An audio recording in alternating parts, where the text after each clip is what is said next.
আসসালামু আলাইকুম। সুপ্রিয় প্রথম শ্রেণীর শিক্ষার্থীরা, তোমরা কেমন আছো? আশা করি তোমরা সকলে অনেক ভালো আছো। তো তোমাদের তো দ্বিতীয় প্রান্তিক মূল্যায়ন 2026 সালের পরীক্ষা শুরু হয়ে গেল। তো তোমাদের জন্য আজকে আমি একটি প্রশ্ন নিয়ে হাজির হয়েছি। এই প্রশ্নটি তোমার আব্বু আম্মুকে বলবে, অথবা তোমার বড় ভাই অথবা বোনকে বলবে এই প্রশ্নটা তোমাকে বাসায় শেখানোর জন্য। কারণটা হচ্ছে, এই প্রশ্নটা যদি তুমি বাসায় শিখে যেতে পারো, এই প্রশ্নের মতো করে এই নিয়মের ভিতরে তোমার পরীক্ষাতে প্রশ্ন থাকবে। ঠিক আছে, হুবহু কিন্তু এটা থাকবে না, মাথায় রাখবা। তো দেখো, তোমাদের সাথে এই ভিডিওটা শুরু করার আগে একটা কথা বলে রাখি। তোমরা যদি আমাদের চ্যানেলে নতুন হয়ে থাকো, প্রতিদিন এমন ক্লাস পেতে এবং এমন নমুনা প্রশ্ন পেতে অবশ্যই দেখো, ভিডিওটার নিচে লেখা আছে ইংলিশে সাবস্ক্রাইব, একটা ক্লিক করো, তাহলেই তোমাদের প্রিয় চ্যানেল সাবস্ক্রাইব হয়ে যাবে। একদম 10 পর্যন্ত তুমি এখানে আমাদের চ্যানেলে ফ্রি পর্যন্ত পড়তে পারবা। মানে এখন তুমি ক্লাস 1-এ পড়ো, তুমি একদম ক্লাস 10 পর্যন্ত আমাদের ইউটিউব চ্যানেলে পড়ালেখা করতে পারবা। তার মানে কি, চ্যানেলটি সাবস্ক্রাইব করে রাখতে হবে। তো দেখো, আমি আর কথা বাড়াবো না। তোমাদের পরীক্ষাতে কিন্তু টোটাল 1 ঘন্টা থাকবে। পূর্ণমান থাকবে হচ্ছে 50 নাম্বার। পূর্ণমান মানে কি, মানে 50 নাম্বারের পরীক্ষা হবে।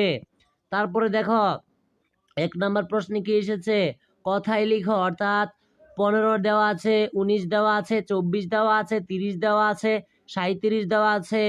তোমাদেরকে এইগুলো কথায় লিখতে হবে।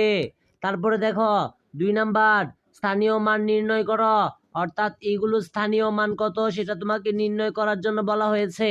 এখানে রয়েছে 21, 24, 37, 13, 17। ঠিক আছে, তো এখানে তুমি স্থানীয় মান নির্ণয় করবে। তুমি যদি না পারো তাহলে তোমার আব্বু আম্মুর সাহায্য করতে হবে, অথবা তোমার বড় ভাই বোনের মাধ্যমে করে নেবে।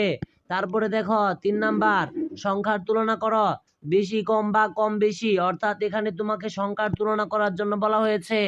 এগুলো খুব ভালো করে করে নিবে। তারপরে দেখো, 4 নাম্বারে এসেছে খালিঘর পূরণ করো, অর্থাৎ তোমাকে এখানে খালিঘরগুলো পূরণ করতে হবে। যেমন 27 লেখা আছে, ঠিক আছে, 27-এর পরে কি হবে, 27-এর পরে হবে হচ্ছে 28, আমরা সবাই জানি। যেমন 31 আছে, 32 আছে, 32-এর পরে কি হবে, উত্তর হবে কি 33। তো এভাবে এভাবে এগুলো তুমি পূরণ করে নিবা। তারপরে দেখো, 5 নাম্বার, নিচের সংখ্যাগুলো ক্রমবাচক সাজিয়ে লিখো, ছোট থেকে বড়, অর্থাৎ এখানে তোমাকে ছোট থেকে বড় করে লিখতে হবে।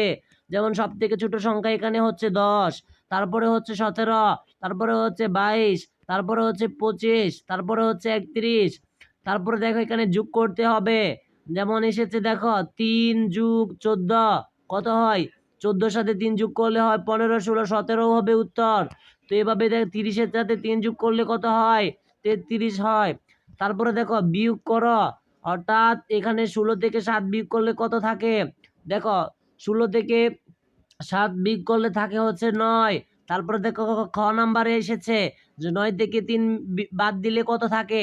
ঠিক আছে, তো 9 থেকে 3 বাদ দিলে থাকে দেখো 7, 8, 9, মানে থাকে হচ্ছে 6 থাকে। ঠিক আছে, কারণ 6-এর পরে যদি আমরা গণি 7, 8, 9, আশা করি বুঝতে পারছো।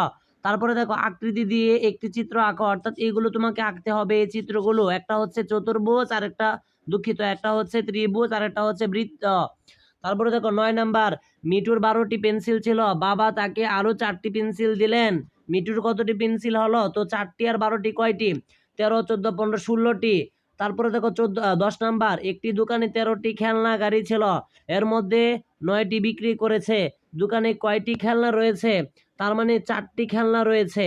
ঠিক আছে, তো আশা করি তোমাদের আজকের এই প্রশ্ন নমুনা প্রশ্নটি তোমাদের জন্য অত্যন্ত গুরুত্বপূর্ণ হয়েছে। এটা ভালো করে বাসায় শিখে যাবা তোমাদের আব্বু আম্মুর সাহায্যে, তাহলে ইনশাল্লাহ তোমরা পরীক্ষাতে আনসার করতে পারবা। তো আজকের মতো বিদায় নিচ্ছি, সকলে ভালো থাকবে, সুস্থ থাকবে।